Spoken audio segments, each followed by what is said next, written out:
10, Une mauvaise gestion. Une mauvaise gestion se réfère à la manière dont une entreprise, une organisation ou une personne gère les ressources, les finances ou les activités. Si cette gestion est considérée comme déficiente ou inadéquate, cela peut entraîner des conséquences négatives allant de pertes financières à une baisse de la qualité des produits ou services proposés. Voici quelques exemples de ce que pourrait être considéré comme une mauvaise gestion.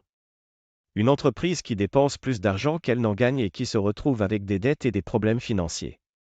Un responsable d'équipe qui ne communique pas clairement les attentes et les objectifs à ses employés, ce qui conduit à une confusion et un manque de motivation. Un organisme de bienfaisance qui ne tient pas de registre approprié de ses finances, ce qui entraîne une perte de confiance et de soutien de la part des donateurs. Un collectionneur qui ne prend pas soin de ses objets de valeur, ce qui entraîne des dommages et une dévaluation. Un particulier qui n'a pas de planification financière adéquate et qui se retrouve dans une situation où il ne peut pas payer ses factures ou ses dettes. En somme, une mauvaise gestion peut avoir des conséquences négatives sur le succès et la viabilité d'un projet, d'une entreprise ou d'une personne. 9, Prétérition. Le terme prétérition est un mot issu du latin praeteritio qui signifie omission. En linguistique, la prétérition désigne une figure de style qui consiste à dire qu'on ne va pas parler d'une chose tout en la mentionnant. Cela permet de faire passer subtilement un message. Voici quelques exemples de prétérition.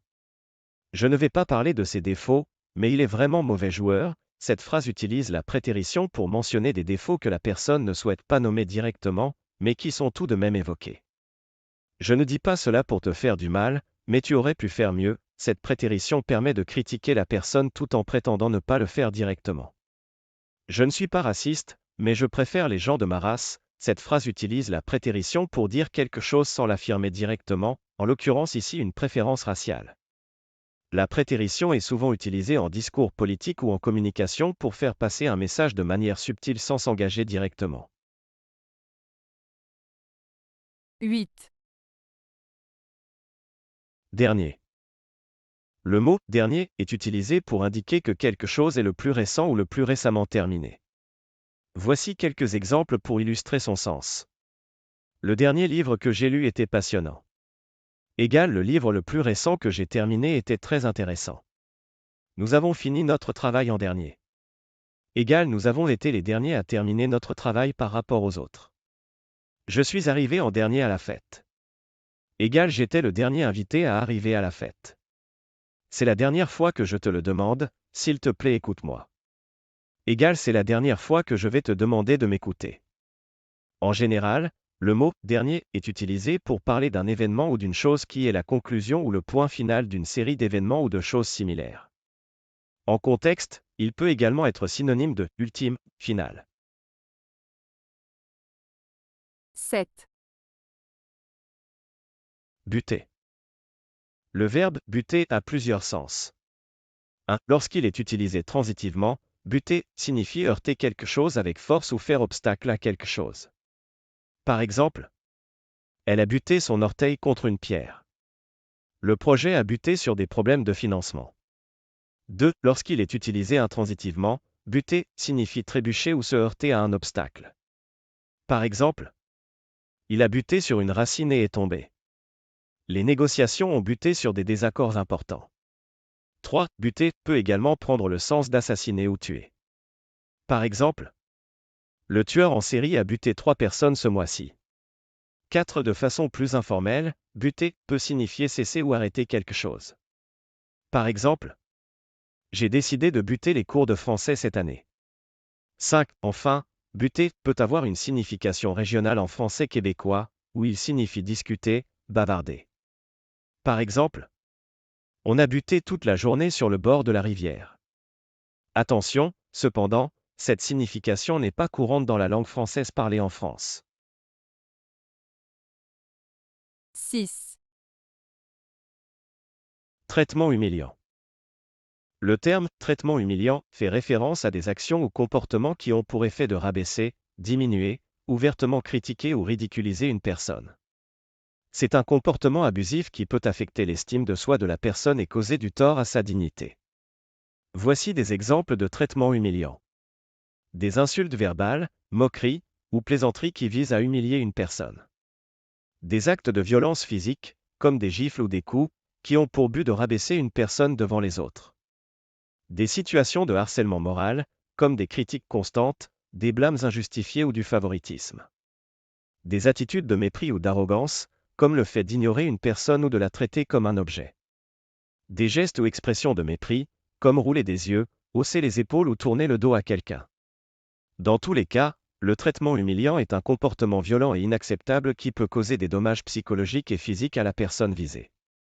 Il est important de reconnaître et de dénoncer ce type de comportement pour protéger les droits et la dignité de chacun.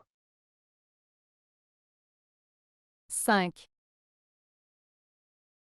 Lèvres. La lèvre est une partie charnue et mobile qui entoure la bouche. Elle est constituée de muscles, de tissus graisseux et de peau. Les lèvres ont plusieurs fonctions importantes, comme la parole, le sourire, le baiser et la mastication. Voici quelques exemples pour illustrer le sens du mot « lèvres ». Elle a mis du rouge à lèvres avant de sortir ce soir. Sa lèvre supérieure frémissait de colère. Il a mordu sa lèvre inférieure pour retenir ses larmes. Ma grand-mère a une ride dans la lèvre supérieure qui lui donne un air distingué. Sa petite fille a donné un baiser sur sa lèvre avant de partir à l'école. Il a attrapé sa lèvre inférieure entre ses dents, signe qu'il était inquiet. 4, Dissentiment. Le mot « dissentiment » est défini comme un désaccord ou un manque d'accord entre deux ou plusieurs personnes sur un sujet donné. Cela peut se produire lorsqu'il y a des opinions différentes ou des visions contradictoires sur une question ou un problème en particulier. Par exemple, il y avait un dissentiment entre les membres du conseil d'administration sur la façon de gérer la crise financière. Les deux politiciens ont exprimé leur dissentiment concernant la réforme fiscale proposée par le gouvernement. Il y avait un grand dissentiment entre les membres de l'équipe sur la manière de faire avancer le projet. Le médecin a exprimé son dissentiment quant à la nécessité d'une intervention chirurgicale. Il y avait un dissentiment sur la façon d'interpréter les résultats de l'enquête. 3, Prévarication. Le mot « prévarication » désigne le fait d'agir de manière contraire à ses devoirs ou à ses responsabilités, souvent dans l'exercice d'une fonction publique ou d'une profession. C'est une sorte de malversation, une violation de la confiance ou de la fidélité qui a été accordée à quelqu'un. Un exemple de prévarication pourrait être un avocat qui mentirait délibérément à un client afin de lui extorquer de l'argent ou de gagner une affaire. Ou bien, un fonctionnaire qui utiliserait ses pouvoirs pour obtenir des faveurs ou des avantages financiers pour lui-même ou ses proches, plutôt que de servir l'intérêt public. En général, toute situation où une personne en position d'autorité utilise cette autorité pour ses propres gains, au détriment des autres, peut être considérée comme une prévarication.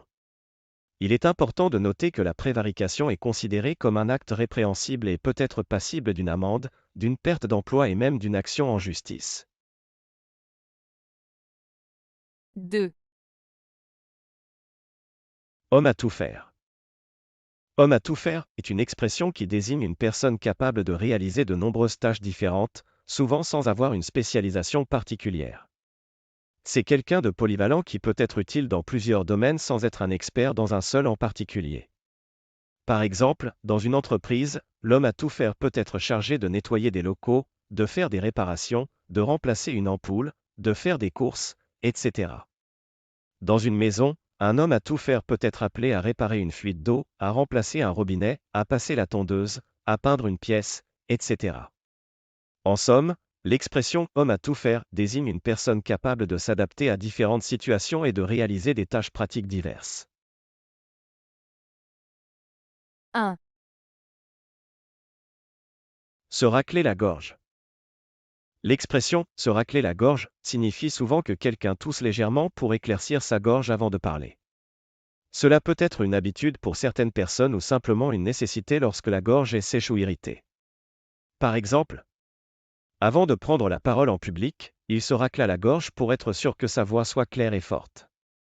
Le professeur se racla la gorge pour attirer l'attention des élèves avant de commencer le cours. Pendant son discours, le politicien se racla souvent la gorge, montrant une certaine nervosité. Avez-vous aimé la vidéo? Si oui, Mettez un pouce vers le haut. Cela aidera la chaîne et aidera les autres à la trouver. Nous ajoutons plusieurs nouvelles vidéos quotidiennement. Abonnez-vous pour ne rien manquer.